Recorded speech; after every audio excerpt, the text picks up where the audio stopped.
I know. I was like, hey. It was a kiss and tell. Whoa. I said, why didn't tell everything? Oh my God, that was weird. There's nothing more for us. There's nothing more to tell. There's nothing more to Nothing see more to here. tell. So like, yeah, I do that. It's important. Food is important. That's one thing that, you know, stays with you no matter where you my go. love handles will tell you that's true. Hey, look at you, man. You're in shape. You're looking good. Rachel, come on. It's not affecting him, right? You can cheat with, yeah, you can cheat with an Italian beef and a hot dog. It's all good. Dude, I have a really good filter on this Zoom, so it's like the skinny oh, the slimming way. Hey, you Yeah, know all the viral and social techniques. So I mean, if it's not you that can figure out, then I don't know who can. Dude, so what have you been up to? Tell us what you guys have been doing over on your side of the world. How's COVID been for you guys? Have you guys been hanging in there? So things have been pretty open in Chicago. Like I've been going to the gym the whole time because I was living in, I was in LA until literally last year when COVID started. I came back home here. Wow. Yeah, so I haven't been in LA for a year now, basically. But Equinox shut down like right away. It was shutting down. What's that? Yeah. I remember I came there in July in LA to just kind of like put my stuff in storage. And it was locked down all over. I couldn't even go anywhere to get food. It was just all like legit lockdown.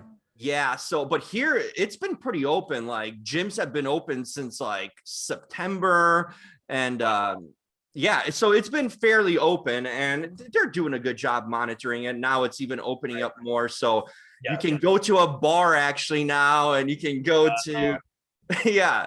What a weird year 2020 was, bro. I know. Right? I mean, it's been insane. It's like, it feels like it's been like 10 years. You know, when I think about like a year ago when this started, it's like, whoa, that's a whole different lifetime. Yeah, it feels like I never had a longer year in my life. It was like, but we were, fortunate in the sense that like it was gonna a year like that was ever gonna come. It came exactly when we were about to have a baby. So for us, even though it was a little scary dealing with like the uncertainty of COVID and if I was gonna be able to be in the labor room, having the baby with Rachel. Right. We didn't know some of that stuff. So there was some uncertainty it came with, obviously, but overall, there's never been a better time for me to not travel and to stay home and us hunker down as a family, Yeah, I mean, you take advantage of this situation in a way, it brought, like, I wouldn't be in Chicago probably for the past year. I'd be probably still grinding it out there in LA, but it gave you a refocus. I feel like, for me, it's good to, when you're not from LA, it's good to step away from LA to see like, oh, this is normal life again, like all the craziness and the, just like the grind and every day you're at it. So it's been good in that sense. How's the baby? I always joke whenever people come to LA, I always say like, welcome to Earth, but it's back to really the opposite. How has the first year with a baby been for you guys? Dude, it's been awesome. It's been amazing. I love being a mom. It's been a lot balancing being a female entrepreneur at the same time, but I love it. And he's just amazing. He's 10 months now. And so we really did have him right when the first ups ended. So it was kind of wild just to like have that time, and everyone was kind of doing their own thing anyway. So we really got to bond with him, and pure joy, dude. Pure joy. Just an angel. Oh. Rick, sleepless nights for you too? I mean, dude, one thing I learned that, I didn't really learn this until a few months ago, but if you don't sleep, like sleep deprivation can cause high blood pressure, like hypertension. And I didn't even know that. And I was like taking my blood pressure was like high. And I've never had high blood pressure in my whole life. And then just randomly, I was kind of flipping around YouTube, and one of these shows were talking about like sleep deprivation, and I guess maybe the algorithm knew I'm a dad, and they were talking about high blood pressure, hypertension coming from sleep deprivation, and I was like, wait, hold on a second. So then I started sleeping. She let me sleep like 6 hours. She's kind of like taking the brunt, and get a handful of 6 hour nights, and my blood pressure went right back to normal. So I was like, oh, okay, got that. But yeah, it's been, dude, it is a true thing when they talk about less than sleep deprivation. And she experienced it way more because he likes to sleep on her chest and gets like the middle of the night. He doesn't want to sleep at all unless he's on her chest, so she's had to deal with a lot more of that than I have.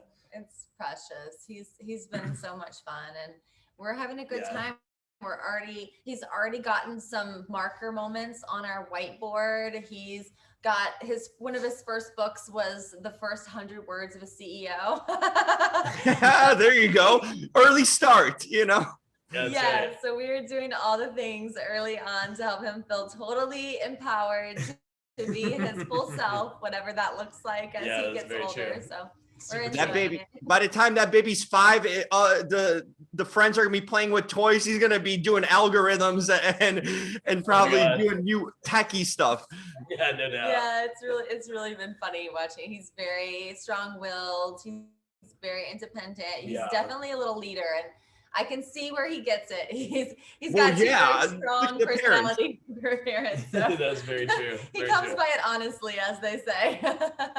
Rachel, have your sisters been helping out? I mean, first of all, Anna Lynn is one of my, like, I've made a great connection with her over the past 2 years. I think I've interviewed her like half a dozen times or so and talked to her. So, Right. oh my gosh, she's one of my favfavorites. So, has she been Aw. around?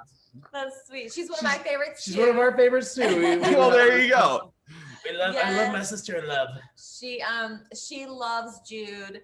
They have had so much fun together. He like just yells out Anna, and then we go on FaceTime. So she's been to visit quite a few times. It's been amazing. My mom just met him for the first time like 2 weeks ago, which was just so wild having to wait Weird so long. because of lockdowns. Yeah. And, travel and all kind of stuff. Yeah, But and my mom is in her 60s, so we obviously didn't want to take any risk for her. And with a new Sure. baby, think about that. So, so we've been kind of doing all the things, but yeah, it's been really fun. And Annalyn is like, so close. We lived on the same street in LA for so long. And so right now she's in New York filming Power. So that's been really fun. I think a Power spinoff. Yeah, but it's Right. all Yep. Power. The Power family. You could probably tell us more about it, Jim. We're not. We don't have our ear on the pulse as much as you do. It's funny thing. I'm just curious that it changed because last time I talked to Anna and I was trying to get her pulse on having kids. I was wondering, and she was kind of on the fence. She's like, well, she's saving the world, literally, and the kids around the world too. And she was so involved with Tribe, but she was kind of leaning towards it. So did this maybe helped her out, maybe in that sense, made her want to have a child of her own more? Oh my goodness, I don't know. I think she's really loving being an auntie right That's now. very true, yeah. But we have a best friend who's like another sister for us, and she's definitely got the baby fever. So, but yeah, Annalyn loves to travel, and she's got her cat, so she kind of does her thing. I don't know if a baby's in the road, but my mom is very happy. We had the first grandbaby. And so it's the first baby of this whole generation of all the cousins and everything. So wow. Everyone's very happy with little Prince Jude. I think that like probably having a nephew has scratched that itch for her, not made a bigger itch. Because I think that you kind of get like your dose, of the baby. And then you also see how much work it is having a baby, because like, it's like, and then I think when she comes in and sees firsthand, how much work it is having a baby. She's like, that's great. I'm going to totally get my fix over here. And like, that would be my guess. That'd be my guess. Well, there you go. You guys are setting the standard for the family and future generations, right? So there you go. We're just having fun. I don't know. I think it's been a really special process. Like, obviously you never know what you're getting into until you do it. And the first 6 months were really wild, but as I'm sure you know, I lead all the celebrity keynotes and panels for Magic in Vegas. So we've been doing a lot of those shows I've been working with them for the past 6 years. So the Magic is what got me back into work. So I took the first 3 months with baby, and then we did a digital conference in August of last year. And then we just wrapped up February. And so we're already planning for the fall again. And so that's been really exciting. And, it's really cute to be able to kind of base camp with my baby and have that time with him and be able to pass him to the nanny for a few minutes when I need to get some work done. But when we, over the winter break, we actually got really busy A lot of companies, obviously small businesses, were being affected by all of the changes in the world. And so they needed more opportunities to go viral and be digital more than ever. And so we actually, I stepped in and helped a lot more with viral brands, which Rick, thank you, which Rick mainly leads. And so I would be doing the 3 a.m. I would wake up with a baby and then work from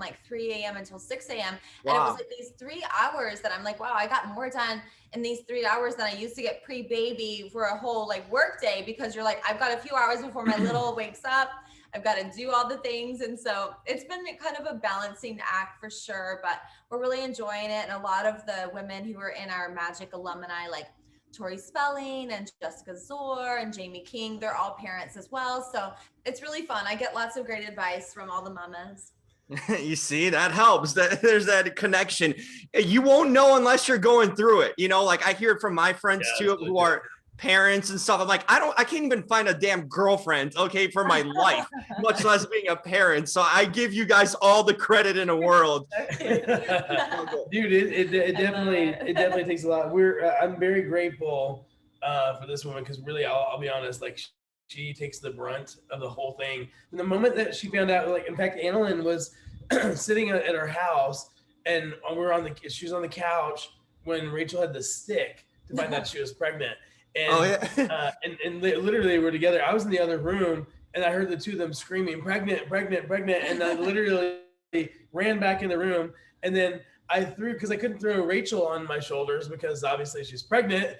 Yes. I threw Annalyn over my shoulders, and I was spinning around and celebrating. But from that moment on, Rachel has given every ounce of her being to making this awesome, beautiful little child. So, and she's done an awesome job. So, as a dad, I've noticed two things. Number one, you're really just kind of a supporting character, and the supporting characters are very needed. It's a very needed supporting character, but really the mom is the star of the show.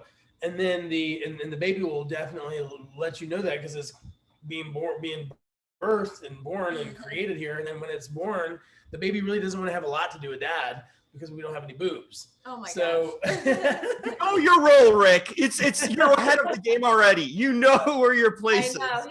He's already crushing the dadpreneur life. Yeah, we're but it's cool because he's 10 months old now. Now it's getting easier to sort of he's starting to want to hang out with me more and more and more. So it's kind of but in the beginning it's just he's just that little blob, and it's just adorable and amazing. But it's really takes a lot, man. One thing I've learned in this process is I never took Mother's Day serious enough. Yup, it's coming, man. You better put out all if your mom's still with us. My mom's up in heaven now, but I wish she was still here so I could actually appreciate what she did for me more. But you took those lessons, that's the thing. You have the perspective, Rick. That's what matters in the end. You got the perspective. We'll make sure all her Mother's Days are grand. Aww. And I'll make sure as Jude gets older, I'll remind him of what she sacrificed. I'm like, Jude. And his name is Richard Jude, so he goes by Jude. I'm Richard James. He's Richard Jude, but I go by Rick, and then he's going to just go by Jude. I like it. Any inspiration from, I was thinking about the Beatles song for a second. Oh. Well, it's weird. You got a ring to it. I'd actually a long time ago, I usually wear, I do wear a St. Christopher medal. And someone gave me a St. Jude medal one time, and I think it was a nun, and she gave me a St. Jude medal, and St. Christopher, and then I wore St. Christopher. She gave me a St. Jude, and then I was like, Jude, that's a cool name. I was like, if I ever have a kid one day, or a boy one day, I think I might name him Jude. And then when we got pregnant, I ran the name by Rachel, and she loved it. So what I love is that the St. Jude is the patron saint of hope. Yep. So I think I don't know if you're Catholic or not, being in Chicago, but there's a lot of Catholics there. But I am. So I get it. And the thing is, also it's that St. Jude Hospital too. Worldwide known. I mean, it's for children. That's one of the great connections to that too. So. And I wanted a name that had a faith background. So it was perfect. And he's our little baby Jude, and it's been really special. We've had a lot of amazing memories already. I can't believe it's only been 10 months. It feels like such a short period of time, and it feels like forever. And I feel like how are you not here all along? And then I'm like, wait, you kind of were. So it's really sweet. It's really been a lot of fun. And yeah, we're looking forward to this new season with him as well. As he gets bigger, we just continue to get to do more things and experience more stuff. So that's really fun. And it's great. I think the most important thing to us is being able to empower him to be all that he wants to be, which is kind of what we do. Like in business, we try to do that for other entrepreneurs, right? Like I do it with the McCord list for celebrities and influencers and female entrepreneurs.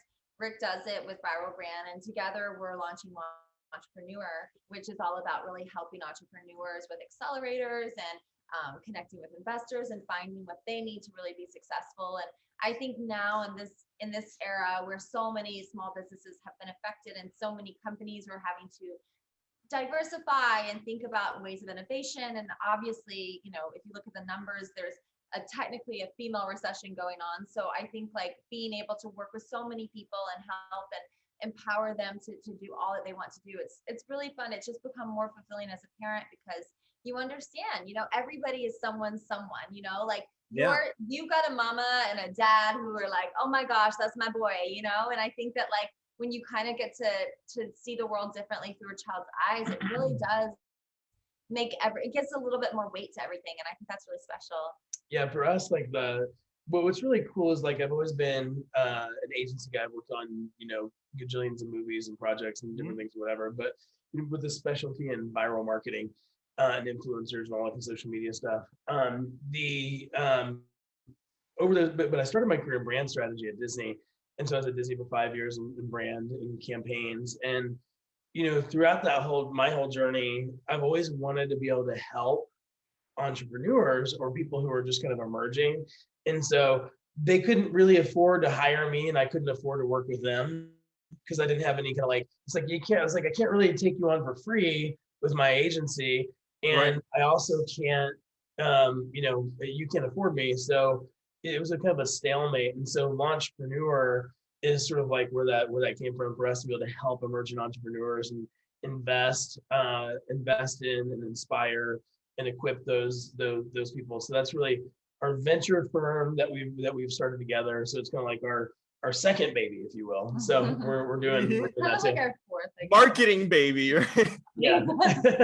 But we own a little slice, like Launchpreneur. We own a little slice of a lot of companies that we help you know, launch. You know, I'm just, before we get into the nitty gritty of all these tech discussion, you guys did this whole thing about your passion for kind of marketing and just interest in entrepreneurship and whatnot bring you guys together? Because I'm like, I don't see couples like you guys in LA, much less like known couples or say like just any couples. Like this is a rare find in itself. I mean, did that bring you guys together? I'm kind of curious what made you connect with each other because it just seems you guys have so much chemistry and are great. It was funny, like I think in the beginning, you know, when we first met at Sundance Film Festival, she's so pretty, look at that. Well, that's what really hit me. I saw this woman, and I'm like, man, something dead in my tracks. Yeah. I was a bachelor for a long time, and I was kind of married to my business, and I loved, you know, there wasn't a lot of room. I was, you know, I love being a bachelor, I love not being tied down. And then there was like, I was like, one day I'm gonna meet the right girl and she's gonna stop me dead in my tracks. And I said, like, but until then, I'm gonna be a bachelor and just love it. And that's what I did. One day, in January, I can tell you, like January 1st, 2013, I'm in Australia having a fun bachelor excursion, and I'm wrapping it up, and I get back to Vegas for CES, and I hang out with a friend in a steam room. And I was like, hey, you know, I went on this Australia trip and I just got back. And I think I just kind of had this feeling I'm going to meet the girl this year. Little did I know, I went to Sundance Film Festival like January 18th. Right. And boom, voila, I met her sitting on a couch early one morning. What day did you meet me? January 20th. Oh, I thought you did remember. Yeah. I thought you remembered. Well, January 18th was the date I was originally supposed to go because I had I was going to I had a business meeting over in Texas and CES, over from CES to Texas meeting, then pop into Sundance. And Sundance you never want to miss. I'm sure you've been to a million of those, right? But it's just fun. I mean, honestly, I never really do too much work. It's always just a good time. So funny. Yeah, But we did connect over business, but I think first of all, we really connected on a heart level because I had started my first company and was actually splitting my time between Vegas and LA. And so I'd opened a venue in the Win and I had worked with Marquee and then I started my own thing. And I was just kind of feeling a little bit like I was feeling really empowered as an entrepreneur, but I was feeling pretty run down as a human being because I was just really trying to figure out what I wanted to do and what was important to me. And I met this one and we literally talked for like 4 hours straight and totally connected on all things life, God, like everything. Yeah, we didn't really talk any business stuff. It wasn't until like we were kind of like just full chemistry, and then that day I actually said to her that night, like we had like a little smoochy smooch, and then like I said, wow, working quick, Rick. I said, well, I know. I was like, hey, the kiss and tell. Whoa. I said, well, I didn't tell everything. Oh my God, that was weird. There's nothing more for There's nothing more to tell. There's nothing more to say here. So I told her, I said, hey, thanks for just reminding me that there's someone like you out there. And you know, she was living in Vegas at the time. I was in LA and Santa Monica, and I wasn't sure that long distance would work out anyway. So just kind of thank her for that. And we had a great moment. And then the next thing you know, on Tuesday, she shows up in LA because she was visiting Annalyn. I wasn't really gonna visit Annalyn, but then I really wanted to like reconnect with this one. She was so visiting I was like, Annalyn. I'm here for business. Right. Perfect reason. Yeah, what'd you say? Perfect built-in reason, right? And then we have dinner at Annalyn's house, and then it's me and Annalyn. And then we find out, this is actually really funny. I don't know if we care to know all this stuff, but this is just a fun interview anyway. So hey, yeah, there you go. So and you know Annalyn anyway, so it's all in the family. But so Annalyn had just sat at my table. I didn't really know Annalyn before, but she just sat at my table at a benefit called Saving Innocence, rescuing children from sex trade.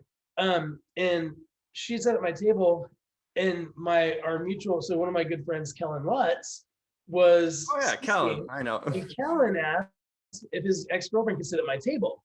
So I was like, yeah, sure, of course. And I didn't really know her then, and I didn't really know anyone before. And then when we went back to her sister's house, I put 2 and 2 together. I'm like, wait, you're the girl that was sitting in my. So technically, he met Rick before he met Annalyn before he met. Right. And I kind of pieced it together, and then I was like, oh wow, this is really funny. It's like that kind of and then her sister, had all these great little stories to tell that were embarrassing Rachel, of course, right away, which is exactly how it's supposed to be. I was kicking her under the table the whole time. You're the baby of the family, right, Rachel? So, I mean, older sister talking dirt. I know, never ends. It starts when you're little and they never stop poking fun. Yeah, that's true. Wow. That's honestly, you guys have a rare story because this kind of stuff, it's almost meant to be. When they say meant to be, you give me hope, okay, with the dating world. You're so sweet. No doubt about it, Rick. Your approach to thumbs up because you did the right thing. It's great to be, in a sense, inspired by someone. I mean, meeting Rachel, in a sense, gave you hope that there's someone out there worth dating, for a single. Yeah, I had like, dated a bunch of girls. I had actually one specific girl that I dated, and who was a really wonderful person. But I was just really didn't feel the. He was more passionate about ketchup. Right. Well, that's a problem. Then. Long story about that. But basically, I was like, I just didn't feel like it was the right fit, even though I loved and cared about the person. I was like, that's not the chemistry I'm looking for. I'm looking for somebody really to dance on the stage of life with, to really do life with, and like just together as a unit, as a team. And that's exactly what I got in this one. And we like just not only 2 months after meeting, we started the McCord list. Yeah. Wow. We started, we jumped into business quickly. Three months after. Yeah, it was really fun. I think we just continued to enjoy like being able to, I feel like in a way, like doing our business together really kind of like brings us closer because it's even more stuff to talk about. I think for a lot of people, maybe like run out of things to say. I know that was like an issue for me in other relationships. I'd be like, I'm kind of bored, but we have a lot of fun, like talking. Mentally stimulating,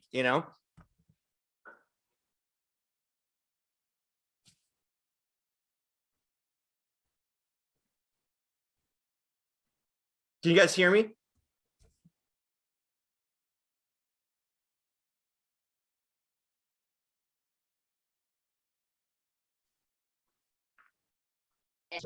And it's like, Oh, there you go. It's froze for a bit there. Oh, sorry. I was just saying, like, whenever we always do these what if sessions, and we tell people, like, instead of doing like a brainstorm session, do a what if session, because there's a lot of pressure in a brainstorm. A lot of people are like, oh, brainstorm, we're gonna be creative, and a lot of people don't feel like they are creative. But if you just say, hey, what if we did this, or what if we did that? It's sort of like a what if, kind of gets you like in the zone of like ideas just starting to pop. That's a good perspective. It's about easing the mental burden on yourself, with different ways, instead of going with some standard kind of definition that's in its own sense kind of pressure, puts you in a pressure situation. Yeah, you get those as soon as you put that pressure on yourself, that kind of stifles creativity, right? I remember because I started my career at Disney, I got to work directly for Bob Iger and like Eisner and Roy Disney Jr. and like, there's a lot of like legendary, people you're around, and you get into brainstorm sessions with people like that, you start to feel really intimidated, like the Pixar guys and everything else. So for me, it was like, I was very intimidated myself being in those brainstorm sessions. But I think that what I realized being there is that all the people who you're brainstorming with are just normal people with normal ideas. The thing is that there really are no bad ideas, and everybody just throws them out, and the greatest idea is going to win, right? Yeah. Just having all these great ideas kind of pop around, they all elevate each other. So you're like, oh my God, what if we did that? What if we did that? Oh, what if we did? What if we did that? What if we did that? And then boom, at the very top of this pile, you've got this awesome idea that really emerged from this big what if session and all these great minds working together. That's so interesting. How did you guys get into this sort of world of influencing and marketing and campaign? Was this always I guess I'll start with individually with you, Rachel, first. What made you kind of curious about this world? Because your sister kind of went directly into acting in a sense, but you've dabbled in so many different mediums in a sense of entertainment. What was kind of your initial, because this world kind of social media and stuff really exploded probably like in the last 10 years or so, really it's been gaining steam and really kicking to next gear where we're kind of, it revolves around that. What got you into it initially? What made you interested in it to kind of take it to this level that you did?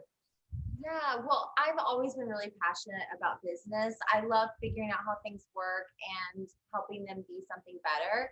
So, moving to LA from Georgia, I kind of like had a background in corporate America, but I just really didn't know what it was that I wanted to do personally. I was helping Annalyn build her brand and connect with different brands who were wanting to connect with her and do endorsement deals and things like that. So I just kind of started learning about the traditional Hollywood way in those spaces. And then I started doing events and just realizing the opportunity of bringing people and things together and helping get attention for something, right? So we did an event with Tesla, for example, and it was amazing because there was a charity component. My sisters and I all hosted it. And so there was this way that we could bring this stuff together to get attention for this call, St. Bernard Project, and also for Tesla. And I just kept on kind of growing organically through that. And that's how I started my other company. And I think at the heartbeat of it all, it was like, how do I look in an industry that exists and find something that doesn't exist and help that be better? So all of this time I was building a track record of analog experiences and analog events. And then I met this one, and he was actually the pioneer for influencer marketing back in, what was it, 02? Started in 03. 03. Oh, wow. That's really ahead of the game. That's really early on. Yeah, I left Disney. And then back to the kind of how I got my start was the insert me now. I don't want to step in here. You're so cute, sort of. But anyway, so I met him, and he had a company. He was doing it for different film and TV properties, and it was really amazing to watch it. And to be really honest, I had no idea what he was talking about. Yeah, that's the next level stuff. Yeah, I remember being in the 2013 back then. Yeah, when we met, and he was talking through like all of this stuff, and I was just like, I don't even know what you're talking about. And then there was one moment we were in the car together, and he was connecting some dots, And I just like had this aha moment. I was like, oh my gosh, I understand. It's genius. And so at that point, I went on my Twitter. How hilarious is that? Went on my Twitter and I was like, oh wait, like I have 50,000 fans on Twitter. And so we realized that I had already kind of had this, you know, presence on social media that had translated from red carpets and partnerships and things that I had done, you know, with my sisters.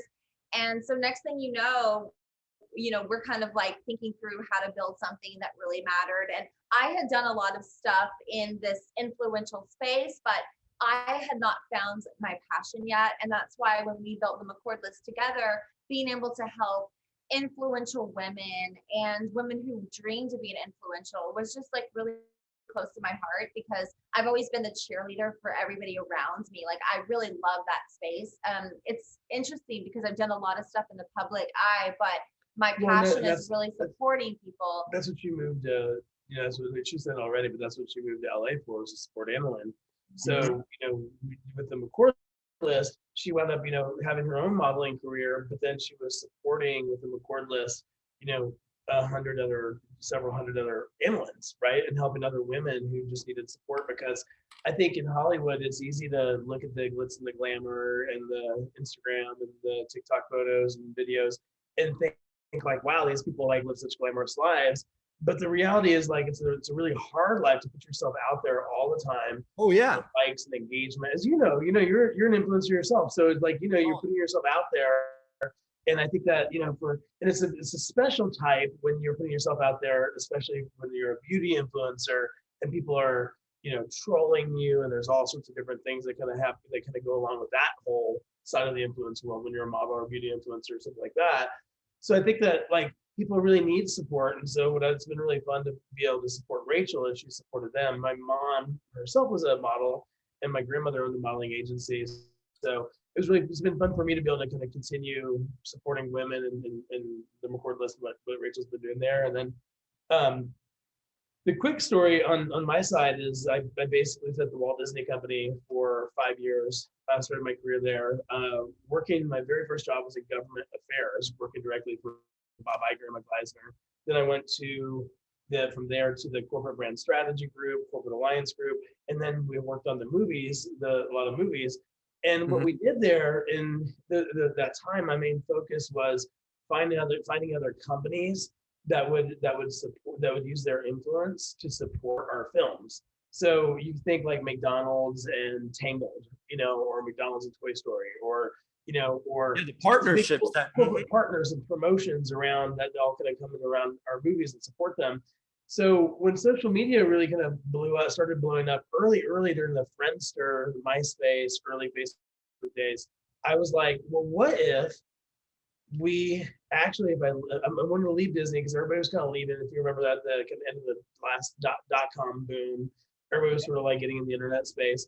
A lot of my friends were leaving Disney to go, you know, do internet stuff. And so I was like, okay, I feel like I'm getting left behind. I want to go do that too.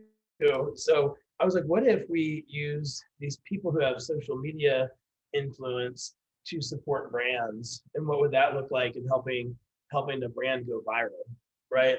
And how can we make all this kind of work together? So we started doing that, and then our team launched The Passion of the Christ in 2004, which wound up being, you know, huge movie. And then launched the Chronicles of Narnia. We've launched The Purge. We've launched, you know, a bunch of movies since then.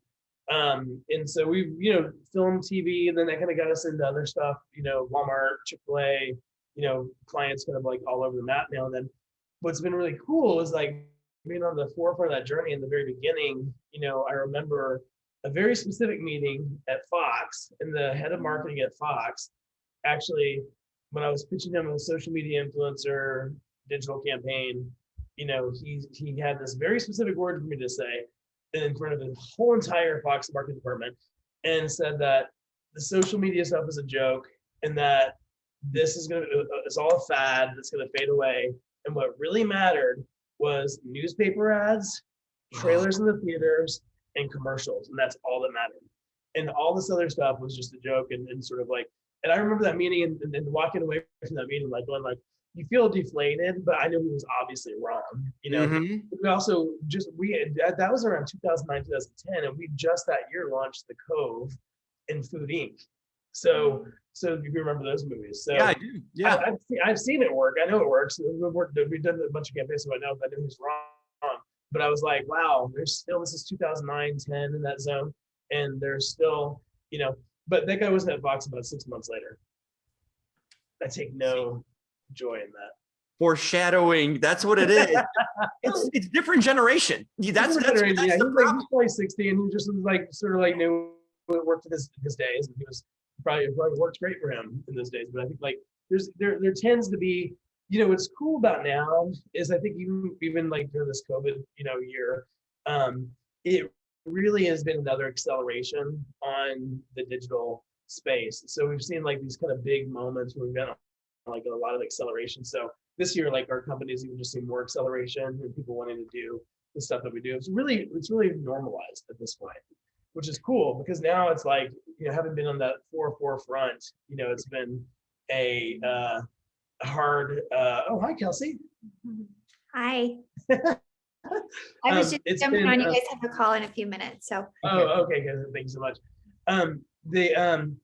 But it's been really fun to be in that zone now where it actually, like, instead of trying to talk people into doing it, people just actively want to do it.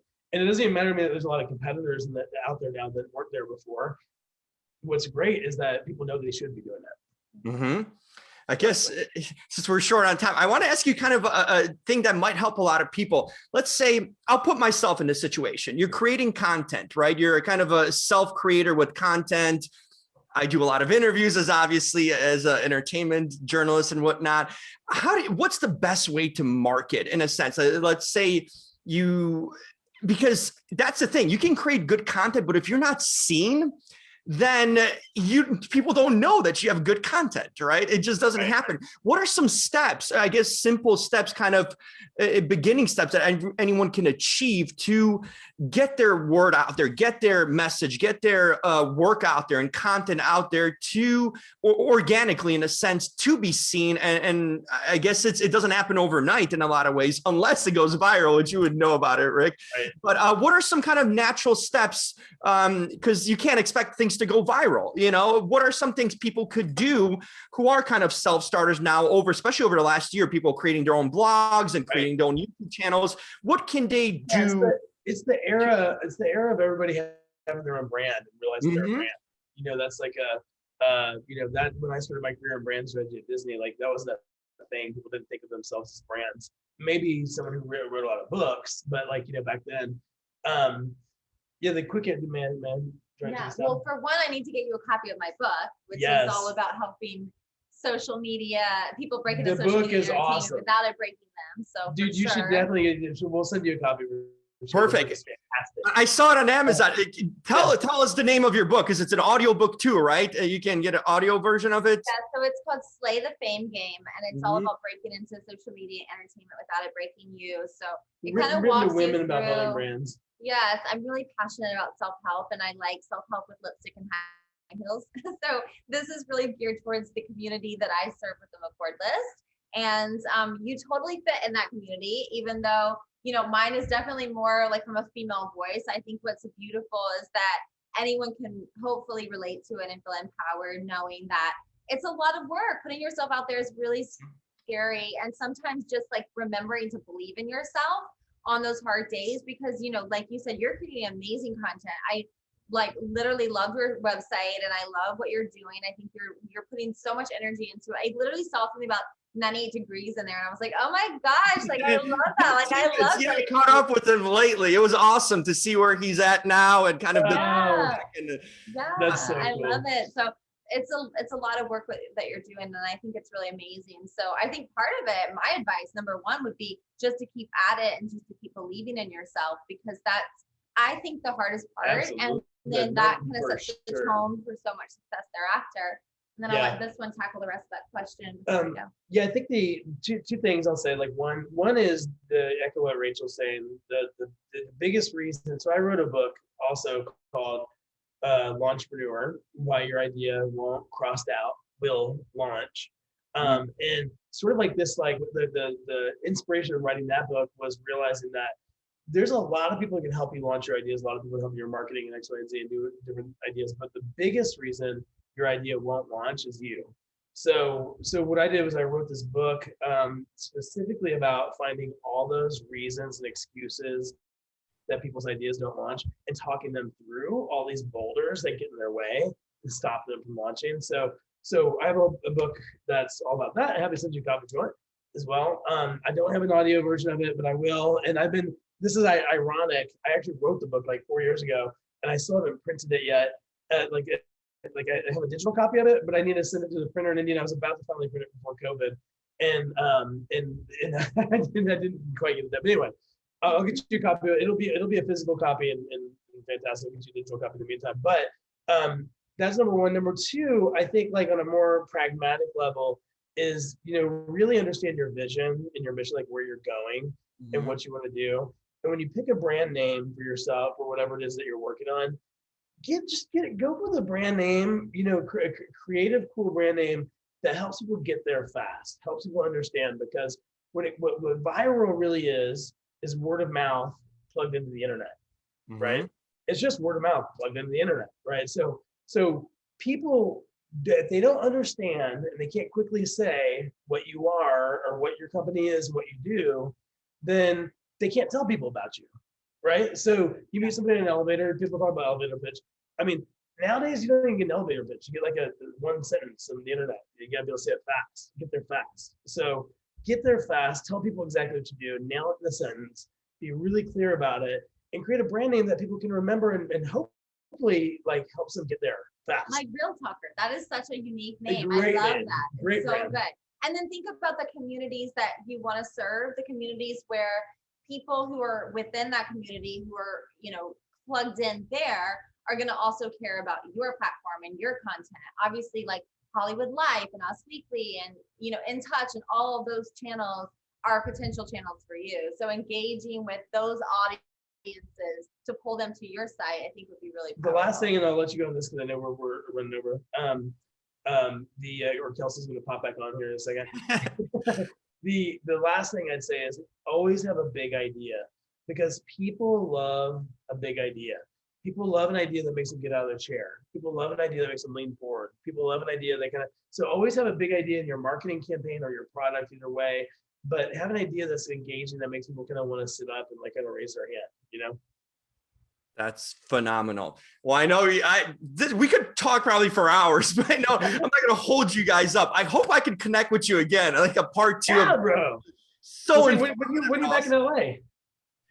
Hopefully. I mean, I'm still trying to figure out, like, I'm slowly starting to look for a place now again there, because I gave up my apartment, but I have all my furniture there in the storage. So well, okay, well, let us know when you're back in LA. We'll grab a drink. Oh, I love that. You guys have been great, and it's cool. I kind of get the, Rachel, your family. Now I just need Angel, and we're full circle. You'll get the whole trilogy. Awesome. Well, thank you so much, Jim. It was so nice to meet you. Dude, so good, bro. Congratulations on all your success, and I wish you nothing but the best. Absolutely. And if you need any help, you need help with any marketing stuff, you know where to go. Clear, both of you. I mean, you not only marketing, I'm going to come to you guys for dating advice. Okay, clearly it hasn't been working for me, but never settle. Never settle. That's the best. Rick, you've done it yourself. You didn't settle, and look what you ended up with. Dude, I'm telling you that. I think that is a really really good word. I was like, I think that people settle because they get lonely, and I get it. And I think that if you don't settle, you end up with something magical. You'll realize why all the frogs, you kissed all those frogs before when you get Too many. Too many. No more frogs. Oh God, I'd rather, I'm not kissing anything unless it's worthy next time. That's a good plan. That's a good plan. Jim, it's so good to talk to you, bro.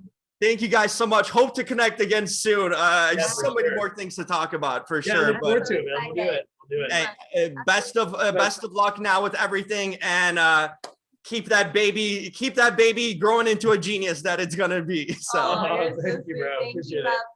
Bye. Bye. Bye. Bye.